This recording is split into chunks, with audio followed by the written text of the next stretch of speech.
Christian Bale was preparing for his role in American Psycho, dressing the part, hitting the gym, getting his teeth redone. There was just one problem. He didn't actually have the part. Leonardo DiCaprio did.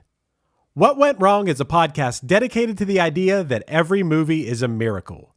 Join Lizzie Bassett and Chris Winterbauer every other week as they unearth the chaos and humanity behind Hollywood's biggest flops and most shocking successes.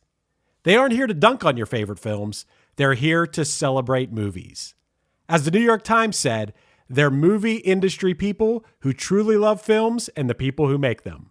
Listen to What Went Wrong wherever you get your podcasts. Hey guys, we have a merch store now, so if you haven't already, go to onehitthunder.dasherly.com and go and buy some shirts, mugs, hats, phone cases, all with the One Hit Thunder logo on it. We're definitely going to be making more podcast and music related shirts to put up there throughout the next coming months. But right now it's just the logo. So go and support us any way you can. But the best way right now is hitting up our merch store. Thanks. Enjoy the episode. One hit is all you need to make the money guaranteed. And you can live off royalties forever.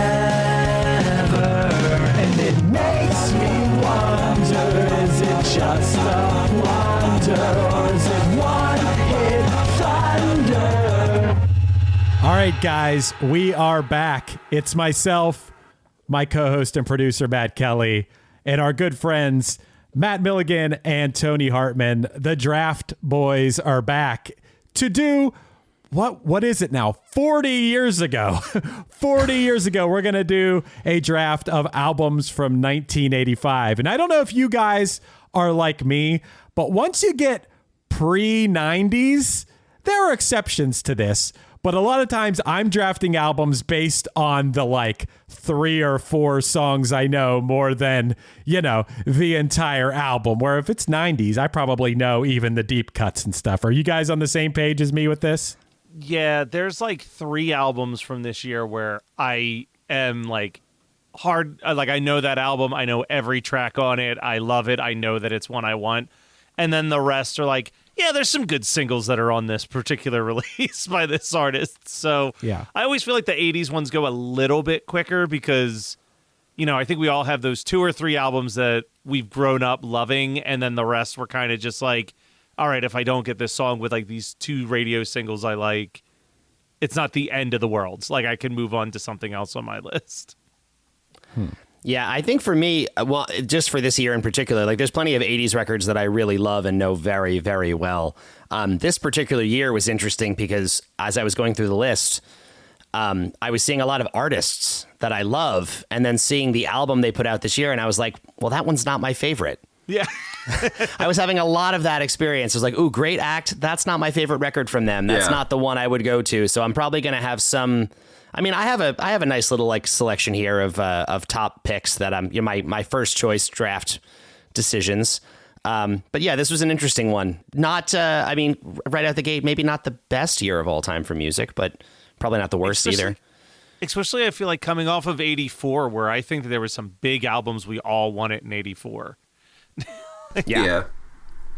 Let's get one thing out of the way real quick. I think we all agree that there is one best song, a clear winner of the best song written about this year.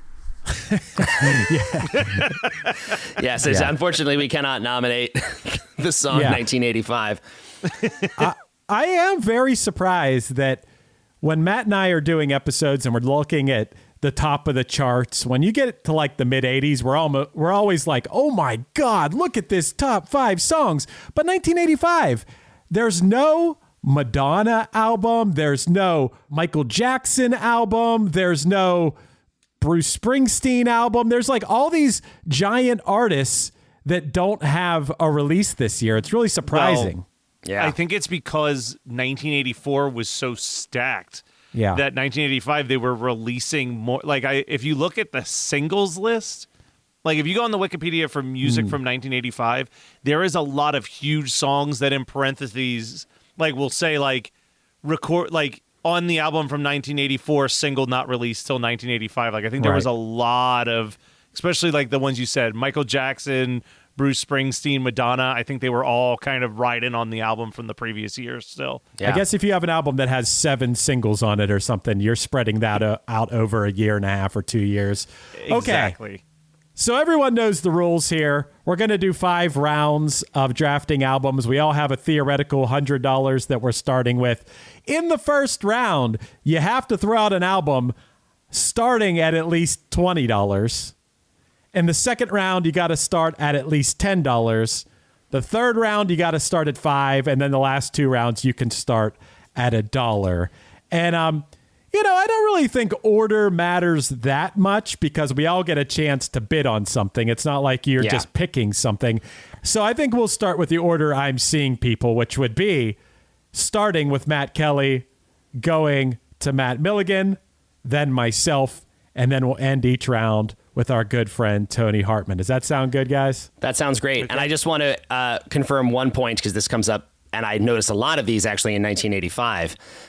Compilations are not allowed, but soundtracks are. Yes. And live albums are. Yes. No greatest hits. No greatest hits. Yeah, exactly. Right. For some reason, again, a year as I was looking through, I'm like, wow, a lot of compilations, a lot of greatest hits records, 1985. Be curious to know why that was the case. I don't know. But I kept noticing them. Like I was like, oh, another great band. Nope, greatest hits doesn't count. Right. All right. There's one obvious huge album here that I think let's start with the one that I think all 4 of us would passionately bid for. Ooh. When we talk about an album that is single heavy, this has arguably all of the hits by this group. So for $20, I'm going to start with Tears for Fears, Songs from the Big Chair. Oh, yeah. You get Shout, you get Everybody Wants to Rule the World, you get Head Over Heels. There's a lot of good stuff on this record. Yeah. Wow. I didn't really expect that to be the first one that was thrown out. But I'll go 35. I'm not even messing around here. I'll go 36. Wow. Okay. I'll go 40. I'll say this before I chime in with some money here. I was honored last week at the Motion Picture Academy Museum to meet the Donnie Darko Bunny to see the actual. Congratulations. So because that's so fresh on my mind and so relevant, obviously, like most of the songs I think in that movie are from this album. Yes. $45. There you go. I'll go 50. I'll go 50 on this. Those hits. I can't deny those hits. No, they're hard to deny. It's I'll go 51. Wow. Okay. It really is. This is a great example of a studio album that almost, like, you look at the track listing, is like that could just play like a greatest hits record. It's pretty impressive. Yeah. If it wasn't for Sowing the Seeds of Love not being on this album, it would be a greatest hits. Or if you count Mad World, which wasn't really a U.S. hit for them. True. Is not on this album either. I'll go 54. 54. Wow. Yeah.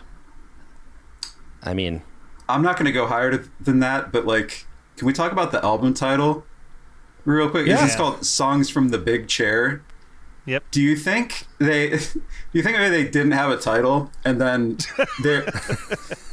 Chris Milligan, you guys definitely know where I'm going with this. They're sitting in the studio and it's like, well, check out that chair. Like, producers sit in a very big chair, notoriously, right. especially in the 80s, I'm sure. I think that's where they got this. I don't know if there's lore out there to confirm. I never that's my looked guess. into it. well, I'll tell you, it's actually funny you mentioned that because I have the Wikipedia open right now, and there is a story, and unfortunately, it's not. Your story is better, Tony. No, there's no way. The actual story is the album was to be titled The Working Hour. But Roland Orzabal, the frontman of the band, thought to change it to Songs from the Big Chair, a title derived from the 1976 American television film Sybil, about a woman with multiple personality disorder who only feels safe when sitting in her analyst's big chair. Oh, wow. Well, I think Sybil was a sitcom in the late 90s, but otherwise that story probably checks out. Yeah, That's this album was actually the inspiration then for the show Sybil. Whoa, okay. There's I know, layers right? to this. Good. There's layers. There's layers. All right, Is well, anyone where we going left higher than off, 53? Chris has $54. I have to tap out on Sybil at this point. I'm also tapped out. And Tony, are you tapped out? I'm tapped out.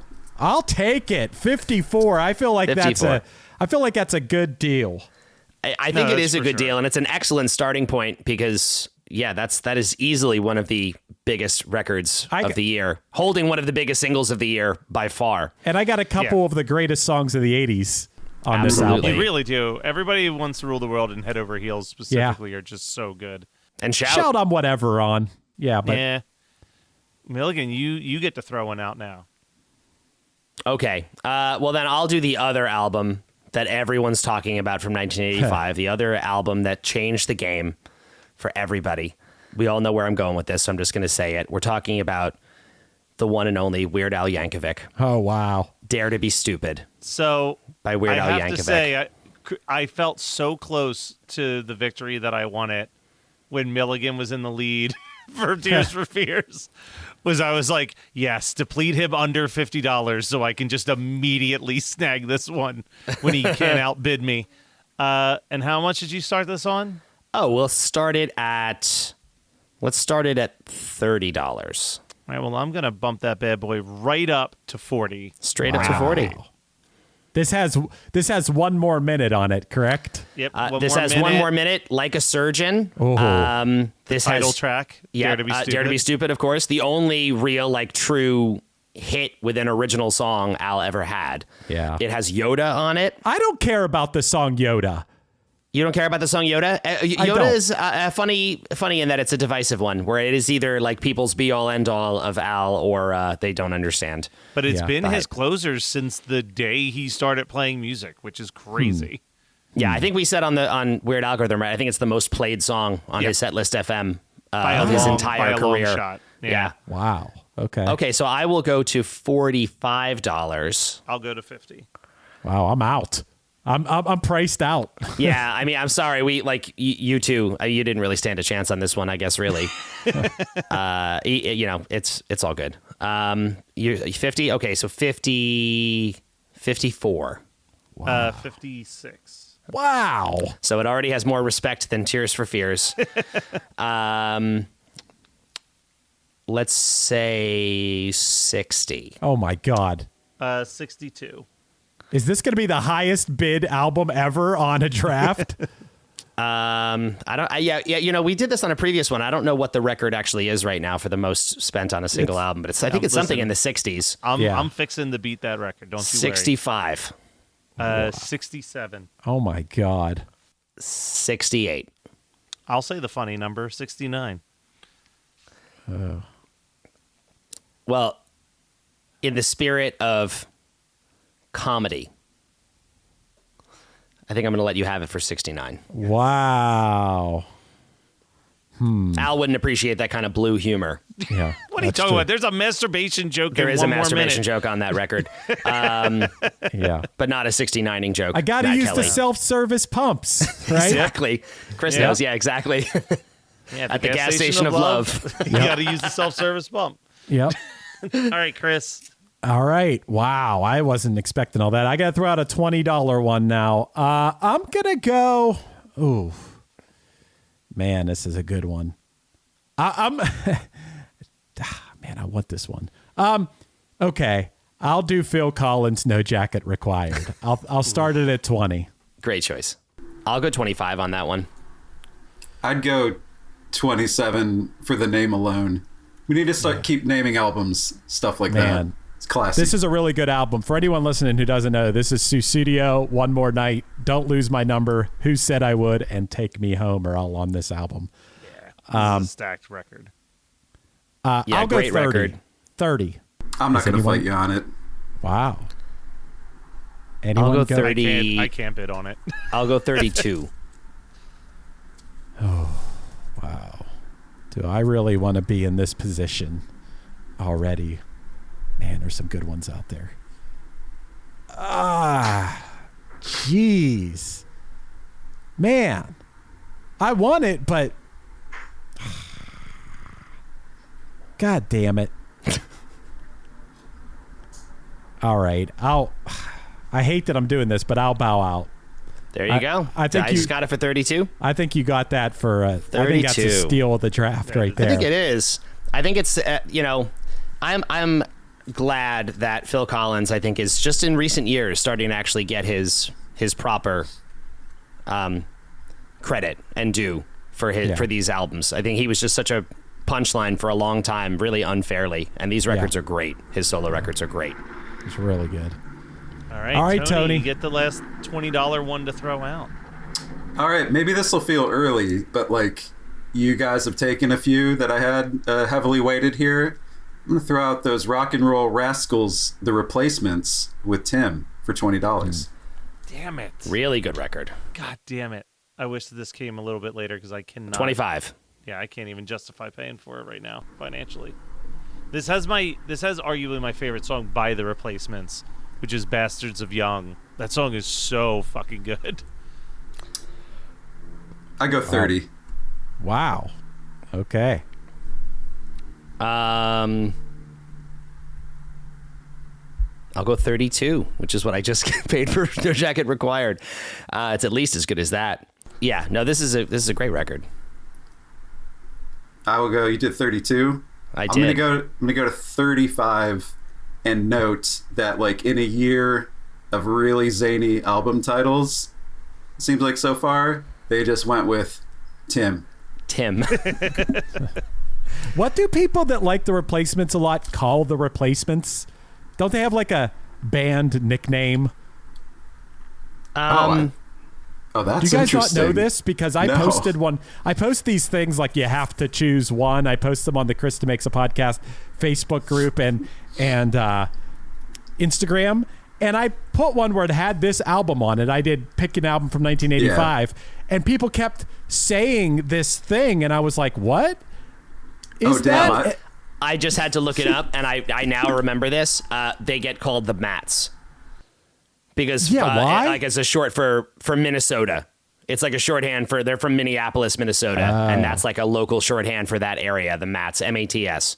Okay. One of the bands infamously rumored to have been banned from SNL. They played pretty drunk, right? Oh no! Wait! I'm sorry, I had that wrong. The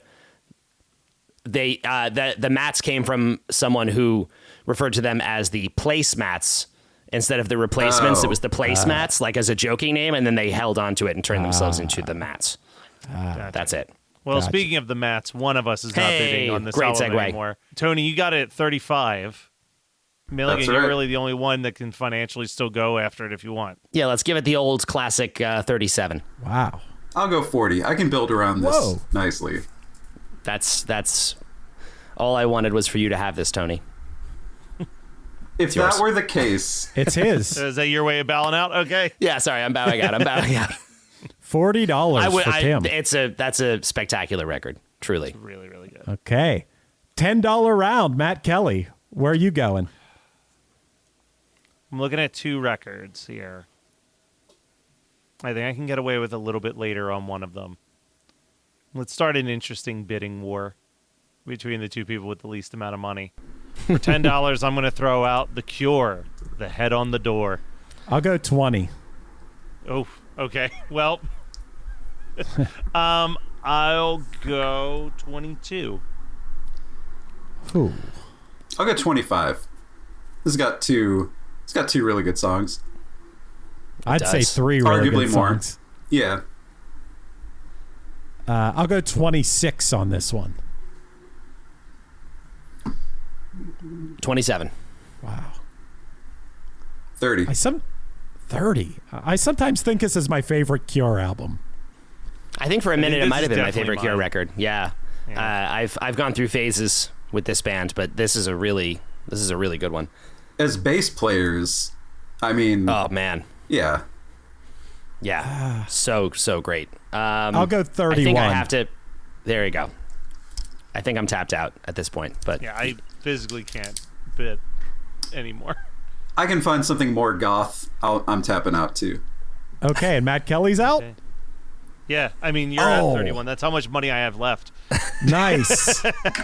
Tears for But now Fears you're and down The to Cure? 15, so Yeah. you might be dealing with scraps for a little bit. Past there are a that. lot of goth options in 1985. If that's what you're in the market for, there's definitely some good goth Oh options. man, do I have a good basis for man.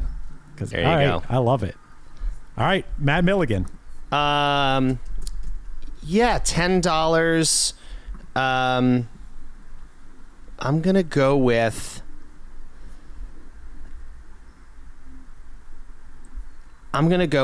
Talking Heads, Little Creatures by Talking Heads. Not my all-time favorite Talking Heads record, but it's really good. It has And She Was on it. It has Road to Nowhere on it. This is kind of late for them, but I still love it. So let's start it at 15. I'll go 20. Any- I was gonna say, Chris can't even bid on it. That's okay. I'll go to. I'll bump that up to 22. Starting to get risky for me now, but that's cool. Let's say 28. I'm out. You got All right. it. Is that mine? Did that just become mine? Yeah, That's yours. Neither Chris nor I can even really bid on it at this Yeah. point. There you go. All right. All right. Little Creatures, $28. I will take it. All right. All right, Chris. It is to me now. And let me see some strategy here. I will just say really quick, The Village Voice said that Little Creatures was the best album of 1985. Ooh. That tracks. There you go. That does track for The Village Yeah, for Voice. them. Yeah. I'll go $10. Kate Bush, Hounds of Love. I almost said that one. That was the other strong contender for me. All right, 15. Oh, I'm out. Damn it. I'd estimate there's this many kids on the popular Netflix show Stranger Things. So I'll go 20 for this. So good. Damn it. 25. Man, I love this album. I may have screwed up because these other two albums I got are the ones I know singles. This album, I love the entire album. This is a really good album, and it's funny because, again, like we were just saying, like this had this massive resurgence. Well, Running Up That Hill had this massive resurgence a couple of years back, but the whole record is insane. The title track Oh is my God. amazing. Oh my that song God. Cloud Busting is amazing. Cloud on this- Busting, The Big Sky. Such a good album. This is really next level, and a little bit. It'll like it just slightly scratch that goth itch if you've Yeah, got it. Sure. It's there. I believe she maybe recorded this in an old castle. I'm pretty seems sure like she it. did. It screams Old Castle. Yeah. What are we at? Yeah, I put it at 25. 25 Milligan. I'd go up to 28 for this. I wish I had $29 so bad. I will 30. There you go. 32. Wow, he wants it. It's yet another standoff with me and Tony. I'm starting to approach. He's starting to tap me out here. That's right. All right, I will concede. Damn, Tony. That's a good Okay. pickup.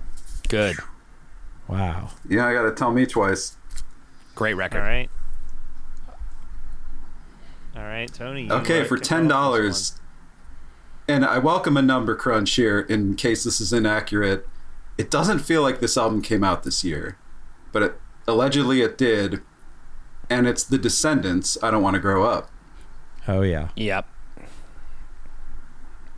Yeah, no, I saw that as well. Funny you're enough, on Wikipedia, this is listed as coming out this year, but it says specific release date unknown.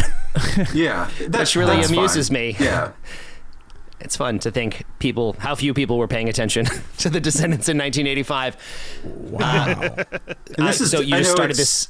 Yeah. started at 10, and I know it's early. Like, this is more of a legacy play because this is clearly not like the best Descendants record, I would say. I disagree. Okay. I think this is the Okay. best Descendants album. Damn, I okay. think This your favorite Descendants? Wow. Good Things and Christmas Vacation, and I mean these songs are amazing. Oh, I mean, And it's Silly funny, Girl on this record is top tier Descendants. I mean, Silly like, Girl might be the best Yeah. Descendants song. it's a strong contender. That is And true. it's funny because this is pre Stephen Egerton. This is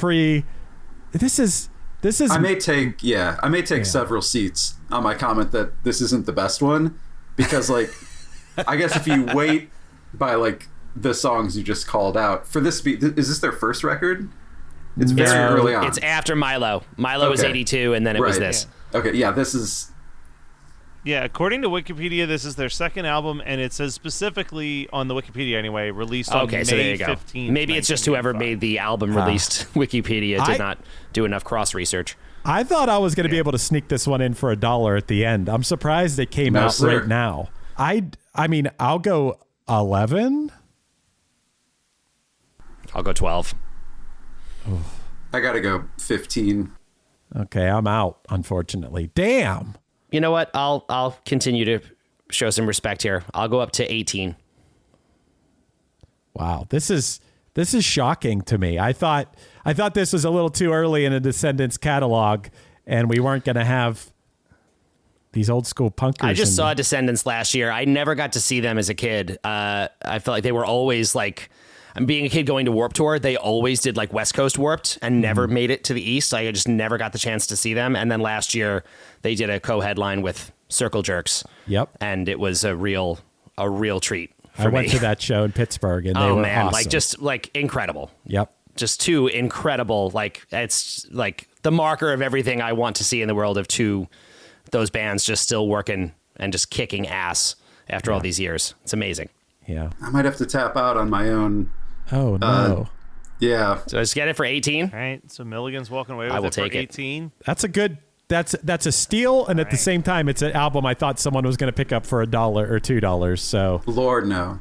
Chris, you remember when we were on tour together, I got the tiniest T-shirt of this of this album cover and wore it for years and years. Eventually, too tiny, but I just passed it down to our niece relatively recently. So the legacy lives on of the tiny, I don't want to grow up T-shirt. Nice. I have a baseball T-shirt of this album cover, but it's kind of an awkward because it's like bright yellow and it fits. It's a little ill-fitting. So I don't wear it very often. Yeah. Yeah. I hope it's tiny. Mine's not tiny. Mine's a little big, but Okay. it just fits weird. Like it's kind of like the neck is kind of stretched out, and then it's a baseball tee, so the sleeves just come halfway up my forearm. It's just not. It's not a comfortable wear, and then I feel weird about wearing bright yellow. So I think it's time to pass it down to a teen in your life. maybe I will. Hey, one-hit thunderers, thunderheads, thunder buns. All right, I'll just go with one-hit thunder listeners. This is Chris DeMakes, guitarist and vocalist for Less Than Jake, and host of Chris DeMakes a Podcast, a songwriting podcast where every week I'm joined by an amazing guest to break down the writing, recording, and release of one iconic song that they have written. In our giant evergreen back catalog of episodes, we've had rock legends such as Dee Snider and Huey Lewis, punk rock favorites such as Mark Hoppus, Fat Mike, and Brett Gurewitz, up-and-coming artists of today such as Liz Stokes of the Beths and Genesis Owusu, and even some of the artists that have been featured on One Hit Thunder. The show is even produced by One Hit Thunder host Chris Fafalius. What more could you possibly ask for? Chris DeMakes a Podcast is available for free on all the places you listen to podcasts, and new episodes come out every Monday. I guarantee you'll like it, or we'll give you your money back. $5 round, Matt, All right. Kelly. Well, $5 round, and I'm very excited. I didn't really think you would care about this album that much, Chris, but the two people who I thought would bid hard for this album now have less money than me. So it feels like the right time to drop for $5 Run DMC's King of Rock. This is a really, really good release from Run DMC. It is. Are you? I'm sorry, I didn't catch the value. How much did you say you're doing this for? I'm starting with 5.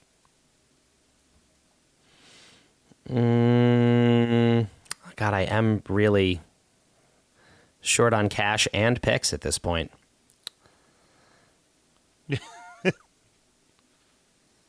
Yeah, I'm definitely going to walk off with a couple dollar CDs that only I would care about. But this is this has obviously the title track, King of Rock. It has not a huge hit for them, but one of my favorites, the song Jam Master Jay about their DJ. That is a good one. Now, obviously, is it as good as, say, the following album, Raising Hell? Absolutely not. I think Raising Hell and even Tougher Than Leather are both superior albums to this, but this is the first like truly great Run DMC release. Agreed. I am still going to sit this one out. I do love this record, but I'm I have big plans for my final 2 here. Milligan, I feel like this ends your run as the king of New York. On these, Oh, you're God. always getting the NYC staples. But That is true. That is true. I'm gonna sit this out as well. All right. Unless Chris suddenly wants this one, I'm going to walk away with it for $5. No, I don't. Okay, so we're up to $5. For $5, this is kind of an odd choice, but I forecast this ever so gracefully earlier when we started the episode about the rules, because I'm actually going to throw out a live album, and I very rarely will like love a live record, but I actually have one here that's a real favorite of mine, and it is the double live album Live After Death by Iron Maiden, which I will stand by as being, if you are interested in that band, if you are a fan, I swear that record as a live album plays perfectly. It's almost everything you need from Iron Maiden. It's all of their best songs played super well, and I love Iron Maiden, and I'm putting it down for $5.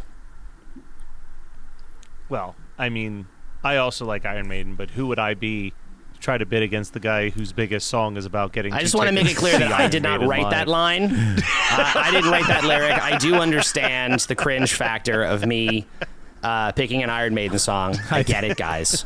I didn't even put that together. That's pretty good though.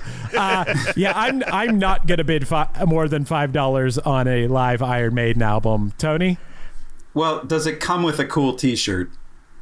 It probably did at some point in time. I also saw apparently at one point it even got bundled with a hilarious like Laserdisc version of like the live footage. It's been repackaged a bunch of times over the years now. But really, I mean, if you're listening to this and you're not a fan or you don't know much about Maiden, it is the album that got me into that band. Okay, I'm It's not just going to a bid on it, perfect. I Yeah. want to see what. but I am going to give it a shot and listen to it because I've always been like about to listen to them and never pulled the trigger. I think it's worth a listen. I think of those. This has a lot of hits on it. It Oh plays. my It's God. almost cheating because it plays like a greatest hits. It's a great. Yeah, you get 2 minutes to midnight. The Trooper, Number of the Beast, Run to the Hills. Completely Wow. separate. Really, the only thing missing is Can I Play with Magic? Yeah, And it would be like all of my favorite completely Iron separate Maiden from the singles. band that I that I play in, who has a song about Iron Maiden. They are my favorite of like that sort of like thrash metal 80s metal bands. Like they are my favorite one by far. They're also like the They're most great. technically So good, so fun. like musically, Yeah, they're there you go. unbelievable. Oh, so did I just get that Iron right. Maiden Live After I Death? think you got $5? it. Is that official? Yeah. Yeah. You got it. I think you just walked off go. with that for $5. All right. All right, Chris. You got a Let me $5 see if I can one to get this throw for out. $5. Stevie Wonder in Square Circle. This is the album with Part-Time Lover and Overjoyed on it. Ooh, I do love Overjoyed. I didn't even have this on my long list. If you, oh, I didn't I'm not either. going to fight you on this one, Chris. That is a Yeah. good song, though. Other guys? It's all you, man. Yeah, I think in Square Circle. Man, you know, it's funny. I didn't even realize Part-Time Lover was on this. I saw that album title on the list. I was like, I don't know that record at all. Yeah, I'm going to let you have it. Yes. Well that makes done. up for some of my big money You spends. did the due diligence to Yeah, find you out did what it. tracks were You put on the it. work in. Yeah. All right. All right, Tony, last of the $5 round, and then it Yeah. can All get right, wild. so I'm surprised this one hasn't come up yet. And oddly, yesterday I saw it right in front of me on vinyl.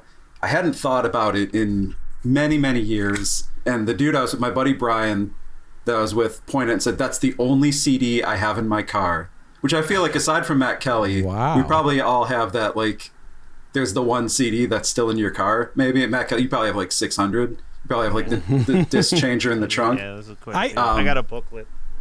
Please don't say it's another one I thought that was going to be an obvious $1 It snag could that you're be. going to. It could be, but it might just be so out of nowhere that you're like, oh, damn. No, Oh. but that's a good CD to have in the car. It's Sade Promise. Oh. That is a good one. That is a good one. Okay, that's not what I thought you were going to say. What are the hits on this one? It just Is this sounds No real Ordinary good. Love? This isn't No Ordinary Love, is it? I don't think so. It's just like every No. song it's such a smooth ride. Is it a crime? Sweetest Taboo? Sweetest Taboo. Yeah. Okay. Yeah, that's this album. I'm sure I don't know this whole album. I love Sweetest Taboo. I'm sure this would be a great one to have in a collection, but I have too many left on my list to take a chance on an album I don't really know here. That's how I'm feeling too. I'm bowing out on this one. Yep. I think Tony just walked off. Yeah. Wonderful. I should have bought it yesterday on vinyl, but now I have it in whatever currency this actually is. Sweet. Okay, here we go. We have 2 rounds left now. We're in the throw out whatever you want. You can start at $1 if you want, and this is where you can go bargain shopping. So where are you starting, Matt Kelly? All right. So I'm definitely down to the like. All right, these are kind of just like albums that only I would like that I could get away with grabbing for $1. But I think at least 2 of the people in this chat might go back and forth with me on this because this is not a good band. Okay. I'm going to start with that sentence. I'm about to pick a band that is not a particularly good band, but I think that this is the best release from this band. I'm going to go with Motley Crue's Theater of Pain for $1. I'm out. Yeah, I knew you would be, Chris. It's got Home Sweet Home on it. It's got their cover Smoking in the Boys' Room. It's definitely the best record Motley Crue put out. Take that as you will. I mean, I just talked about how Iron Maiden is my favorite band of this time period, and so that I feel obligated to sit this out. As a side note, looking through the list of 1985, it is a litany of the sort of like really cringy hair metal stuff. Yep. In retrospect, when you go down this list, like Rat and all like just the tough album titles and covers. It's just they're all over the place in 1985. Especially because in like the grand scheme of hair metal bands, like, I mean, I guess they had Mick Mars, but like Motley Crue doesn't even have like, like Poison is like not a good band, but like low key, like they've got like a really talented guitarist and Bret Michaels is a pretty decent singer. Like Motley Crue just has that Mick Mars is pretty good at playing bass and the rest. Correct. Congratulations, Matt Kelly, I think. Yeah, you got it. Got it for $1. There you go. All right. Moving over to you, Milligan. So this is one of those that is, I'm doing. This is truly a just for me. Although I'm gonna swear by this is like one of my all-time favorite records. That is a bit of a deep cut. This is the old record store employee coming out of me, but I must make my pick here. My all-time favorite album by Tom Waits, which is Rain Dogs. Yeah. This is Rain Dogs is really good. Just incredible. And as a result, I also can't even just put it at $1, so I'm going to do $5. Do $5 for Rain Dogs. Wow. Because I can afford it. Oh, there you go. Matt Kelly's going to fight me for this. Whoa. I will go 7. All right, I'm out. I just wanted to make you fight for it a little bit. Just wanted to bid you up a little bit. It is a good album. It's a really good Tom It's Waits my favorite. release. Yeah. That's the album where I know the album cover. Yes. That's like an iconic album cover even. So, yeah. The song Clap Hands on that record has what I think is the greatest guitar solo ever recorded in any song ever. Mark Rebo plays guitar on that record, and it is just my favorite. I will never, ever get sick of it for the rest of my life. Highly recommended.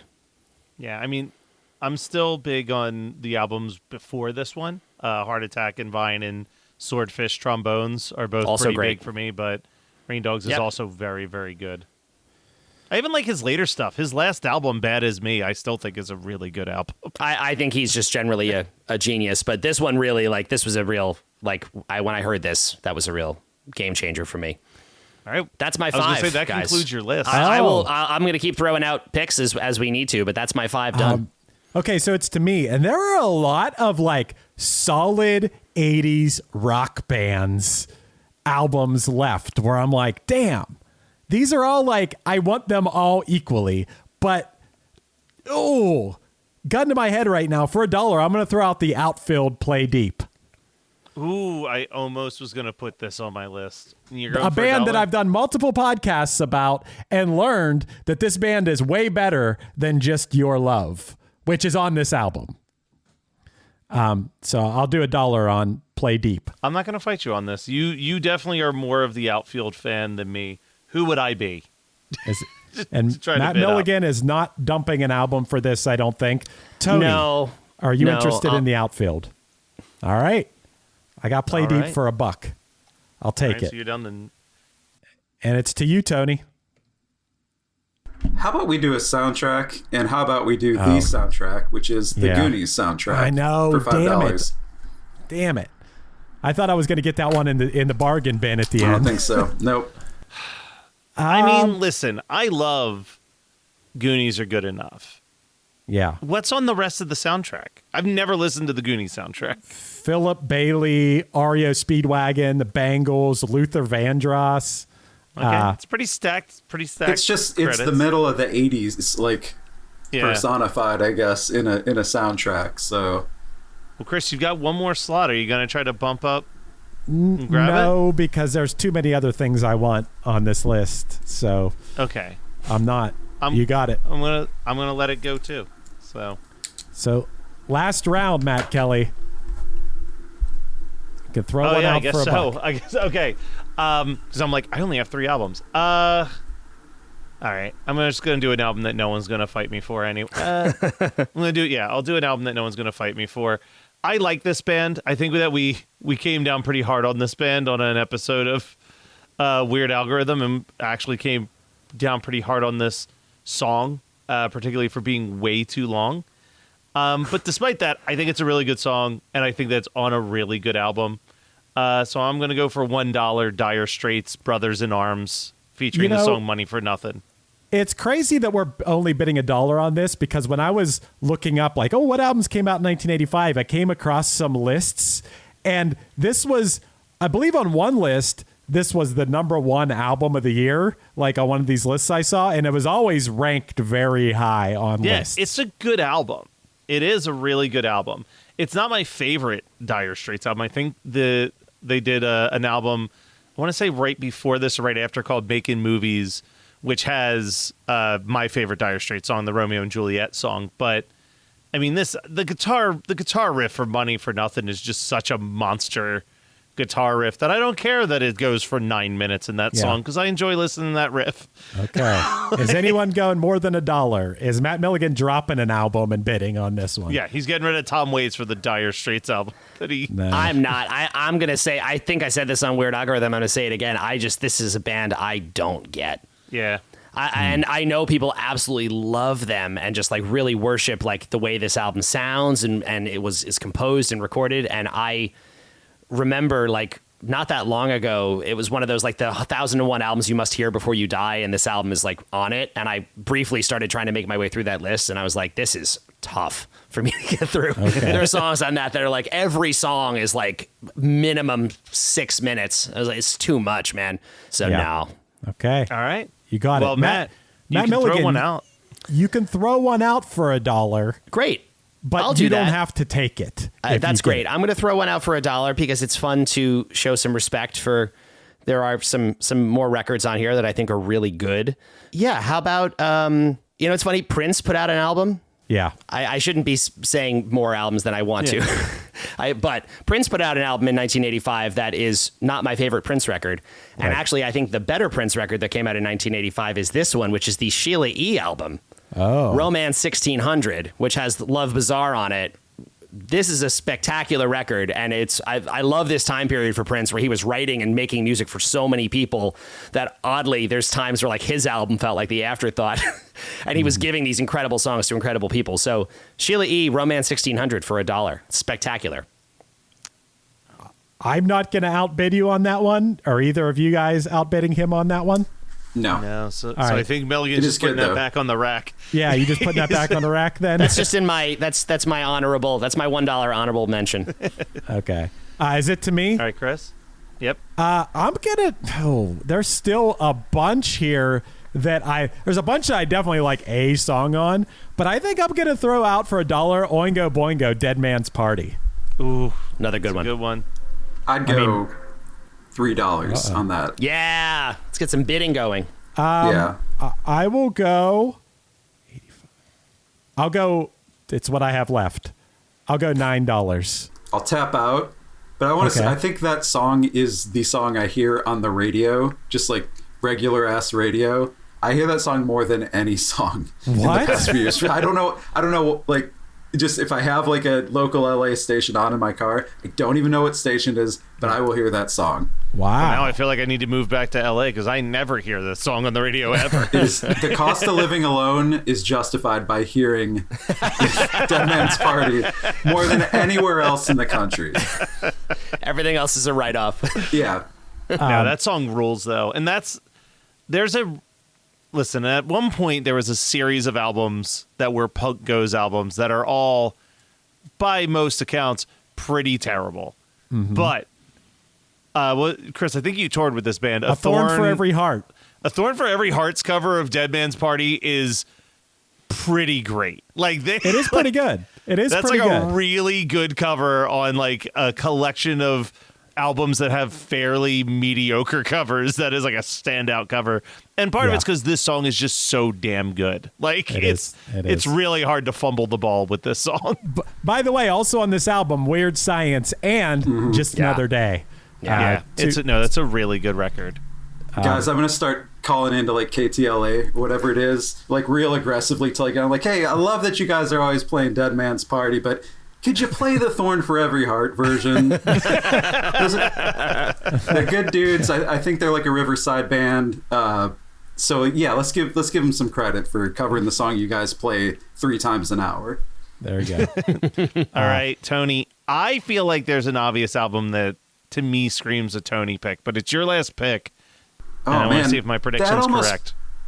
Puts pressure on me to pick something else because I don't think it's going to be this, but it is punk and it does have a funny album title. No, this was going to be my bit. I don't think it's. Is it The Addicts' Smart Alex? No, that is not it. That is not it. It's. I don't know this record. Yeah, I've never heard this in my life. It sounds like if the Clash were like a little goofy. All right, this is what you're going for. I'm gonna go for it. I'm throwing it out there for $1, and it's another band that like I saw the T-shirt of so often before I ever heard a song by this band. Okay. Wow. So what was the album again? The Addicts' Smart Alex. Smart Alex. But dude, I don't have it up in front of me. There was, I don't know if anyone's gonna bring this up, but there was a Clash album this year, and it has a funny name, and it's Cut the Crap. Yes. Yeah. Cut the Crap. Is this when they got like really bad? Didn't they get Cut the Crap is terrible. Okay. Oh man. So what you're saying is it is the crap. There was a point where I was like just going to be a completist, and I was buying every Clash record, and then I got that one at home, and I 100% right away. I was like, it's really bad. All right. Well, I'm the only one that still has an album left. I'll throw out $1 for what I thought Tony was going to go for, which is, of course, Dead Milkman's debut album, Big Lizard in My Backyard. No, that was going to be the one I grabbed out of the discount bin. Great choice. Great choice. That is a really good album title. Yes. It's such a good album. Even as you were describing the album you were going to pick, I'm like, yep, this all seems to point to Dead Milkman. Bitchin' Camaro, Tiny Town, Dean's Dream, Filet of Soul. Filet of Soul, baby. A few song titles we can't say out loud. Yeah. There's some things that don't age very well on this album, but I definitely skateboarded on the basketball court by my house to this album, and definitely have some fond memories of it. So good pickup there, Matt. Thank you. Yeah. And speaking of pickups, I feel like you're about to say that we get to stop by the discount rack real quick. Yeah, we can go around and grab something out of the bin. They're just giving these CDs away. The store's closing down. They're not even selling them. They're giving them away. So, Matt Kelly, what are you grabbing out of the bin? I'm going to grab an album with a song that I love, and everybody knows that I love it. The Waterboys, This Is the Sea. Wow. Got that for nothing. Very good. Matt Milligan? Yeah, another punk band. Because I'm a little lacking. Well, I got the Descendants, and that's why I didn't go further with that. But a great band that put out 2 records in 1985. I was surprised to see, but I'm going to go with Flip Your Wig by Husker Du. Okay. New Day Rising also came out in 1985, also a really good record, but Flip Your Wig is my favorite of the 2. I'm deciding between 3 albums, all of which I want for one song. And I guess I'm going to go based on how sick the bass player is. That's how I'm going to judge this. I'm going to take Level 42's World Machine that has Something About You on it. Matt Milligan has his fists in the air. Fists in the air for Level 42. Amazing bass player band. Yes. So good. Yes. Respect. So good. And Tony, what are you grabbing? I'll go with a friend of the family, Cleveland legend, name's Dave Thomas, not to be confused with obviously the King of Wendy's, but he fronted a band called Pere Ubu out of Cleveland, very influential. And their album that came out this year is called The Terminal Tower, or just Terminal Tower, which is just like the most known building in Cleveland. So I don't know if it's like another like really lazy, like what should we call the album? Or if they're just like, dude, it's a sweet tower. It needs to go down in infamy. So Pere Ubu, Terminal Tower. Great pick, Tony. Dave Thomas. I don't want to be a jerk here. Technically, Terminal Tower is a compilation album. Are we allowing it for the grab and go? I'm okay with it. Yeah, the guy he just passed away. I was going to say Dave Thomas just died, so that's a great fine. tribute. We'll let Pere it go. Ubu, Dave Thomas, really good. Yeah, agreed. All right. Albums that went undrafted. There's a couple of big ones here. I have one. I have a couple. Well, go ahead, Matt Kelly. The one that I had was Robert Palmer's Riptide that featured Addicted to Love on it and a few other decent songs. That wasn't what was on my list. The two others that I was deciding between was Aha's Hunting High and Low, which is the album with Take On Me on it, and The Hooters' Nervous Night, which is the album with And We Danced and All You Zombies on it. Nice. Those are both cool too. Yeah. Other ones on my list that didn't get picked. A big favorite of a lot of people, although maybe less so nowadays. Meat is Murder by the Smiths. Yeah. Not my favorite Smiths record, but a lot of people it is. Fables of the Reconstruction by R.E.M. With Driver 8 on it. That's a solid record. Tom Petty's Southern Accents. Don't Come Around Here No More. Oh. That was 85. That's it for like the really notable ones. Dead Kennedys Frankenchrist came out that year. The first Dinosaur Jr. record came out that year. Till Tuesday, Voices Carry came out in 85. Yeah. Another great 80s track. Was Whitney Houston's debut album? Houston's debut, thank you. That's also right here on this list, yeah. Yeah, that would have been a good one. Yeah. I noticed that it's a really male-heavy... I don't know if you guys noticed this. Lot it's like of dudes. Kate Bush. Other than Kate Bush, did we even draft any female artists? Oh, Sade. Sade, yeah. Sade, yeah. Yeah. And another one that we didn't talk about was Psycho Candy by Jesus and Mary Chain. Yeah. Another like beloved gothy rock record. Yeah, I went back and I listened to Just Like Honey yesterday, and I was like, this isn't my favorite Jesus and Mary Chain. Very fair. Yeah.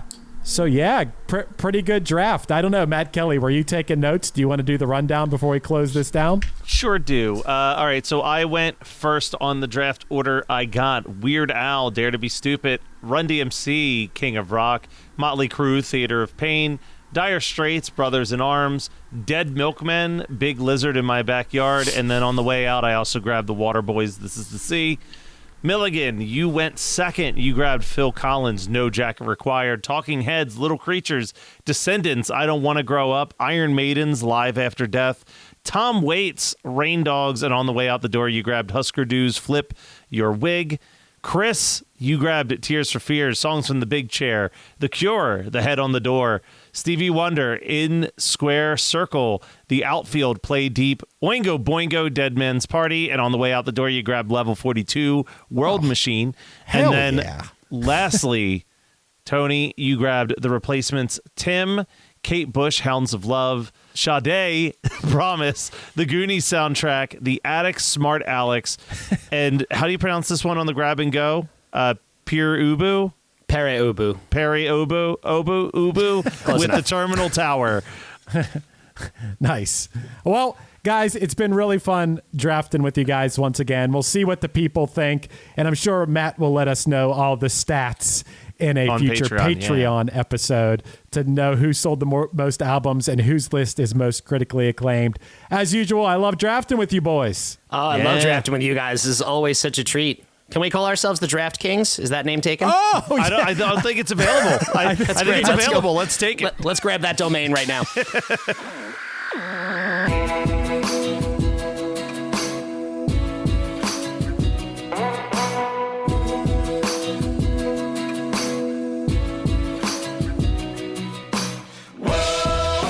This has been One Hit Thunder. One Hit Thunder is hosted by Chris Fafalios of the band Punchline and produced by Matt Kelly of Geekscape.net.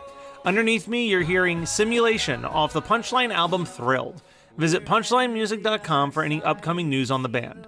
Our podcast is on Patreon, so find us at patreon.com/OHT podcast for early access to episodes, bonus conversations, and a chance to vote on future songs for us to cover. Make sure that you rate, review, and subscribe to us on any podcasting app, and tune in next week for more One Hit Thunder. And now we're flying up above and everybody's looking up and they're waving to us. We're not even to the end, but look at all our friends, maybe we're already dead. 'Cause sometimes it feels like heaven.